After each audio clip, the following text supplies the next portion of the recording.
So let's talk about folklore. When I think of folklore, I think of mythology, fantasy, and fairy tales.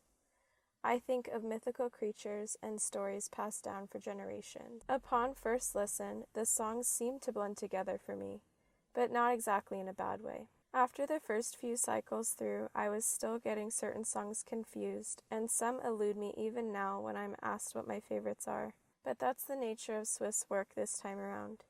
She's created something she loved, and didn't polish it up with the bubblegum pop beats or loud rhythms she harnessed after crossing over from her fourth album, Red. Cardigan, while the most popular, is not my favorite.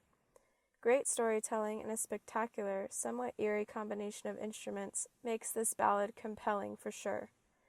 The music video was beautiful, featuring only Swift and her piano, through which she climbs into various other worlds and scenes. The subtlety and somewhat stripped-back production of the video adds meaning to the song, as it's a far cry from the giant productions of music videos Swift has cooked up in her more pop past. See, We Are Never Getting Back Together, I Knew You Were Trouble, Wildest Dreams, Look What You Made Me Do, Me, and You Need to Calm Down. Don't get me wrong, it's still very theatrical, just subdued and more Swift-focused. As a reporter and journalist, I am very invested in the last great American dynasty, and am so impressed with Swift's recounting of the epic backstory of her Rhode Island mansion, which has been the site of other highlights like her 4th of July squad pool party back in 2016. Exile is slightly reminiscent of The Last Time on Red.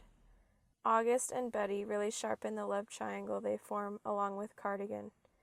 Betty comes from the boy's perspective with a harmonica and honest, real lyrics that capture the thoughts that strike teenagers when they're in love for the first time.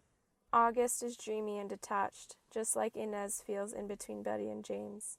This Is Me Trying and Illicit Affairs tackle tough topics but do so with grace and elegant writing, as does Mad Woman, which builds off the man in a softer but just as serious manner. Out of the last 4 tracks, Epiphany rounds out the album best as another airy and dreamy ballad. The track feels very much like an anthem for COVID times and the workers on the front lines of this battle, functioning as both a lullaby and mourning song. All we know, Swift has more tricks up her sleeve. I don't doubt that she'll deliver some more Easter egg hints if she makes more music videos for these songs, and I can't help but wonder if she and Joe Alwyn are engaged or even married.